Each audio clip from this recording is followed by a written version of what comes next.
Gold trusted gold buyers మీరు తాకట్టు పెట్టిన బంగారాన్ని విడిపించి ఈ రోజు ఉన్న మార్కెట్ ధరకు కొనబడను.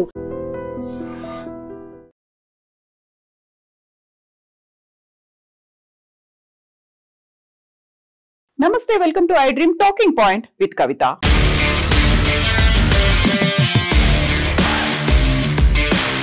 ఎయిర్ ఇండియా అహ్మదాబాద్ లో క్రాష్ కు గురైన తర్వాత ఇప్పుడు రోజులు గడుస్తున్న కొద్దీ సంచలన విషయాలు వెలుగులోకి వస్తున్నాయి. ప్రస్తుతం కుటుంబీకులకు చనిపోయిన వారి మృతదేహాలు మిస్ అయ్యాయి, మిస్ప్లేస్డ్ గా వేరే వాళ్ల మృతదేహాలు మాకు వచ్చాయి అనే మాట బ్రిటిష్ ఫ్యామిలీలు చెప్తున్నాయి.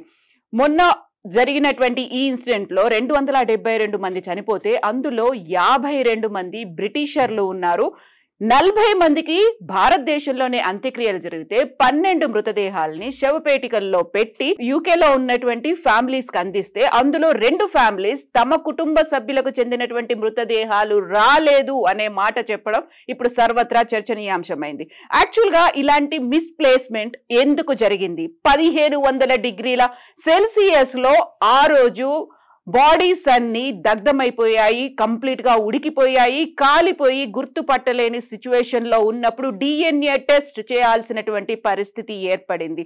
అక్కడున్న ప్రతి ఒక్కరికి DNA టెస్ట్, వాళ్ళ ఫ్యామిలీతో బ్లడ్ రిలేషన్ తో ఉన్న వాళ్ళకి బ్లడ్ శాంపిల్స్ తీసుకొని టెస్ట్ చేసిన తర్వాత మాత్రమే అందరికీ మృతదేహాలని అప్పగించాము అని చెప్పినప్పటికీ ఇప్పుడు ఇది మోర్ కన్సర్న్డ్ ఇష్యూగా తయారైంది. యాక్చువల్ గా అహ్మదాబాద్ లో ఫ్లైట్ క్రాష్ అయిన తర్వాత ఇమ్మీడియట్ గా 2 days లోనే మృతదేహాలన్నిటినీ తీసుకొచ్చారు DNA శాంప్లింగ్ కోసం.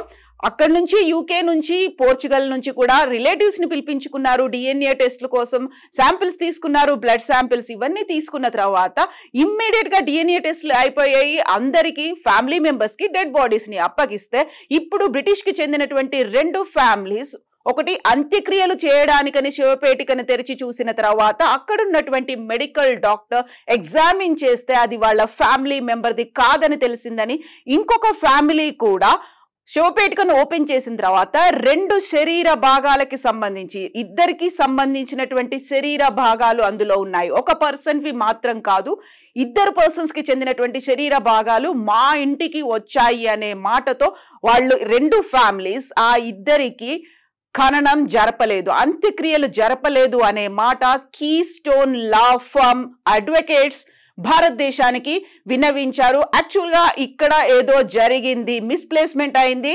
జరగాల్సినటువంటి ఇన్వెస్టిగేషన్ ప్రాపర్ గా జరగలేదు అనేది యూకేకి చెందినటువంటి డైలీ మెయిల్ దినపత్రిక కూడా ప్రచురించింది. కన్సర్న్స్ వ్యక్తమవుతున్నాయి కాబట్టి దీని గురించి మీరు ఆలోచించాల్సినటువంటి అవసరం ఉంది అని భారతదేశానికి విదేశాంగ శాఖకి లెటర్ రాసింది కీస్టోన్ లా ఫర్మ్. అందులో doctor Fiona Wilcox inner west London చెందినటువంటి ఈ మెడికల్ ఎగ్జామినర్ చేసినటువంటి టెస్ట్ లో ఎప్పుడైతే ఇన్సిడెంట్ జరిగిందో అప్పటి నుంచి అక్కడ ఉన్నటువంటి ఫ్యామిలీస్ తో డాక్టర్ ఫియోనా టచ్ లో ఉన్నారు. చివరికి ఇంటికి డెడ్ బాడీస్ వచ్చాయి. కాఫిన్ లో వచ్చిన తర్వాత వాటిని చెక్ చేస్తే DNA మ్యాచ్ అవ్వలేదు అనే మాటని కీస్టోన్ లా ఫర్మ్ కూడా ఎక్స్ప్రెస్ చేసింది. 1700 డిగ్రీల సెల్సియస్ లో ఈ మొత్తం డెడ్ బాడీస్ అన్ని దహనం అయిపోయిన తర్వాత వాటిని కేవలం దంతాలతో మాత్రమే DNA శాంప్లింగ్ చేయాల్సినటువంటి పరిస్థితి. కొంతమందికి ఎముకలు మాత్రం మిగిలాయి, కొంతమందికి కేవలం దంతాల నుంచే DNA శాంప్లింగ్ చేశారు. సో వీటిని చాలా వరకు ప్లాస్టిక్ కంటైనర్స్ లో పంపించారు, కాఫిన్స్ లో కూడా పెట్టలేదు, శవపేటికల్లో కూడా పెట్టలేదు అనే మాటని డైలీ మెయిల్ అయితే ప్రచురించింది. దీనికి ఓవరాల్ గా అక్కడున్నటువంటి అహ్మదాబాద్ లో ఉన్నటువంటి సివిల్ హాస్పిటలే DNA టెస్టులను చేసింది. 40 మంది డాక్టర్ల బృందం directorate of forensic sciences DFS నుంచి అలాగే నేషనల్ ఫోరెన్సిక్ సైన్సెస్ యూనివర్సిటీ నుంచి 40 మంది డాక్టర్ల బృందం అక్కడ ఫోరెన్సిక్ పరీక్షలు నిర్వహించారు. దీంతో పాటుగా 50 మంది నిపుణులు డిపార్ట్మెంట్ ఆఫ్ కమ్యూనిటీ మెడిసిన్, ఆ తర్వాత మైక్రోబయాలజీ, బయోకెమిస్ట్రీ, పాథాలజీ నుంచి దాదాపుగా 50 మంది నిపుణులు రక్త పరీక్షలను నిర్వహించి బీజే మెడికల్ కాలేజీలో నిర్వహించారు. ఈ శాంప్లింగ్ రిపోర్ట్స్ అన్నిటినీ కూడా కాఫిన్స్ తో పాటుగా యూకేకి పంపించారు. మిగతా 40 మందికి సంబంధించినటువంటి అంత్యక్రియలు ఇక్కడే జరిగాయి, భారతదేశంలోనే జరిగాయి. 12 మాత్రం పంపిస్తే ఇప్పుడు అందులో ఇద్దరి దగ్గర నుంచి ఒక డౌట్స్ వ్యక్తం అవుతున్నాయి. మా ఫ్యామిలీ మెంబర్ డెడ్ బాడీ మా దగ్గరికి రాలేదు. ఇంకొక కాఫిన్ లో అయితే వేరే వ్యక్తికి సంబంధించినటువంటి అవశేషాలు కూడా అందులో వచ్చాయి. కాబట్టి ఆ థర్డ్ పర్సన్ కూడా ప్రాపర్ గా జరగలేదేమో. అయితే భారతదేశానికి చెందినటువంటి మినిస్ట్రీ ఆఫ్ ఎక్స్టర్నల్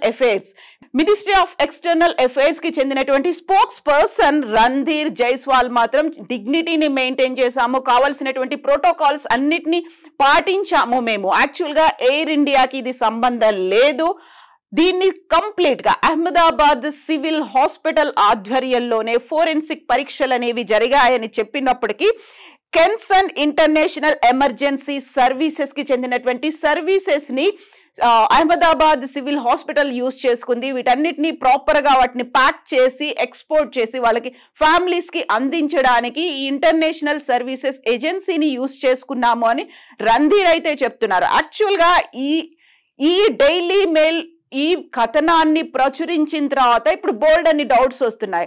ఆగమేఘాల మీద ఏమైనా 272 మందికి డిఎన్ఏ శాంప్లింగ్స్ జరిగాయా అని. ఎందుకంటే ఆ డిఎన్ఏ శాంపిల్స్ అన్ని ప్రాపర్ గా జరిగాయని తెలిసిన తర్వాత మాత్రమే పాషమైలారంలో సిగాచి ఇండస్ట్రీస్ లో జరిగినటువంటి ఆ పరిశ్రమ బ్లాస్ట్ తర్వాత డిఎన్ఏ శాంప్లింగ్ కోసం ఇక్కడ నుంచి కూడా ఫోరెన్సిక్ నిపుణులు అహ్మదాబాద్ కు వెళ్లారు. సివిల్ హాస్పిటల్లో అక్కడ ఎలా శివ పరీక్షలు చేశారు, డిఎన్ఏ టెస్టులు కావచ్చు, మిగతా శాంప్లింగ్స్ అన్ని ఎలా కలెక్ట్ చేశారు అనే సమాచారాన్ని ఇక్కడ నుంచి నిపుణులు ఫోరెన్సిక్ నిపుణులు అక్కడికి వెళ్లి తెలుసుకొని వచ్చారు. ఇక్కడ కూడా ఆ డిఎన్ఏ శాంప్లింగ్స్ ని అదే పద్ధతిలో చేసి ఇక్కడ ఫ్యామిలీ మెంబర్స్ కి ఆ డెడ్ బాడీస్ ని అందించారు. బట్ ఇప్పుడు అక్కడే వస్తున్నటువంటి మెయిన్ డౌట్ కేవలం ఆ ఇద్దరు ఫ్యామిలీ మెంబర్స్ కి అక్కడ రాంగ్ గా వెళ్ళిందా. అలా ఇద్దరు ఫ్యామిలీ మెంబర్స్ కి 3 డెడ్ బాడీస్ కి సంబంధించినటువంటి భాగాలు అవశేషాలు వెళ్ళినప్పుడు మిగతా ఫ్యామిలీ మెంబర్స్ ఎవరికైతే అంత్యక్రియలు జరిపారో వారి పరిస్థితి ఏంటి? యాక్చువల్ గా ఆ ఫ్యామిలీ మెంబర్స్ కి ఆ ఫ్యామిలీ వాళ్లే జరపలేదా, వేరే వాళ్ళకి జరిపారా అనేది.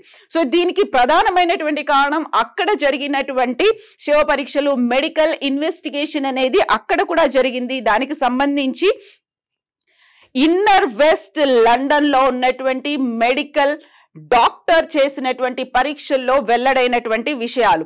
యాక్చువల్ గా ఇక్కడ వస్తున్నటువంటి డౌట్స్ ఆల్రెడీ ఇక్కడ శవ దహనాలు అయిపోయాయి, ఖననం చేశారు, ఆ తర్వాత ఏం చేస్తారు? బట్ భారతదేశ విదేశాంగ శాఖ మాత్రం దీన్ని యాక్సెప్ట్ చేయట్లేదు. మేము జరపాల్సినటువంటి అన్ని ప్రక్రియల్ని ప్రోటోకాల్స్ ని పాటించాము, ఒక డిగ్నిటీని కూడా మెయింటైన్ చేశాము. మరణానికి సంబంధించి ఏదైతే భంగం కలగకుండా ఉండాలో ఆ డిగ్నిటీని కూడా మేము మెయింటైన్ చేశాము. బట్ అక్కడ ఒక డౌట్ వచ్చింది కాబట్టి అక్కడ ఉన్నటువంటి నిపుణులు కూడా అనుమానాల్ని వ్యక్తం చేశాం కాబట్టి అనుమానాల నివృత్తి కోసం వారితో కలిసి పనిచేస్తామని మినిస్టర్ ఆఫ్ ఎక్స్టర్నల్ అఫైర్స్ అయితే అనౌన్స్ చేసినప్పటికీ కూడా వస్తున్నటువంటి డౌట్స్ సేమ్ భారతదేశంలో కూడా అలాంటి పరిస్థితే కనిపిస్తోంది. మిగతా వాళ్ళకి ఏం జరిగింది అనే దాంట్లో ఓవరాల్ గా అయితే అహ్మదాబాద్ బాంబ్ బ్లాస్ట్ కి సంబంధించి ఏఐబి రిపోర్ట్ వచ్చిన తర్వాత ఇన్ డెప్త్ అనాలిసిస్ ఏమవుతుంది, ఏమిస్తారు, ఎందువల్ల ఈ ఫ్లైట్ క్రాష్ అయింది అనేటువంటి ఇన్ఫర్మేషన్ తెలుస్తుంది అని అనుకున్నప్పుడు ఇప్పుడు వచ్చినటువంటి ఈ గందరగోళమైనటువంటి పరిస్థితితో ఎవరి మృతదేహాలు ఏ కుటుంబానికి వెళ్ళాయి? యాక్చువల్ గా భారతదేశానికి చెందిన వాళ్ళది యూకేకి వెళ్ళిందా, యూకే వాళ్ళది మన వాళ్ళు ఖననమో లేకుంటే అంత్యక్రియలో జరిపారా అనేది ఇప్పుడు ఒక పెద్ద మెస్ లాగా మారిపోయింది. ఇక్కడ ఉన్నటువంటి ఈ కన్ఫ్యూజన్ ని క్లియర్ చేయాలి అంటే మళ్ళీ ఒకసారి డిఎన్ఏ పరీక్షలు చేసి అప్పుడు నిర్ధారణకు వస్తారు. ఆల్రెడీ శాంపిల్స్ అనేవి ఉన్నాయి, ప్రతి ఒక్కరి డేటా అనేది అహ్మదాబాద్ సివిల్ హాస్పిటల్ దగ్గర ఉంది కాబట్టి వీటికి సంబంధించినటువంటి ఇన్ఫర్మేషన్ క్లారిటీ ఎప్పటికిస్తారు అనేది ఎదురు చూడాలి. ఇప్పటికైతే మేము ప్రాపర్ గానే ఇన్వెస్టిగేషన్ చేశాము, అన్ని ప్రోటోకాల్స్ పాటించామని చెప్పినప్పటికీ ఉన్నటువంటి కన్సర్న్స్ ని అడ్రస్ చేస్తాము, వాళ్ళకి సహకరిస్తాము, సహాయం చేస్తాము అనే మాట అయితే భారతదేశ విదేశాంగ శాఖ నుంచి వచ్చింది. ఓవరాల్ గా ఉన్నటువంటి ఈ కన్ఫ్యూజన్ గురించి యాక్చువల్ గా తుది ఫలితం ఒక కంక్లూడింగ్ పాయింట్ కి ఎప్పుడు చేరుకుంటారో అనేది సందేహమే. బట్ ఈ కన్ఫ్యూజన్స్ గురించి మీరేమనుకుంటున్నారో కామెంట్స్ రూపంలో తెలియచేయండి. నిజంగా ప్రస్తుతం ఉన్నటువంటి సమాజం దేనికి ప్రయారిటీ ఇస్తుంది? ఆర్థిక సంబంధాల చుట్టూ మాత్రమే తిరుగుతోంది. మళ్ళీ ఎన్నికలంగానే చాలా విరక్తి కలుగుతాను. మంచి అనిపిస్తుంది కదా. లేడీస్ కూడా ఛాలెంజింగ్ జాబ్స్ చేసినప్పుడు చాలా బాగుంటది. ఫుడ్ డెలివరీ ఇవ్వటానికి వెళ్ళినటువంటి డెలివరీ బాయ్ అనిల్ పై కళ్ళ ముందు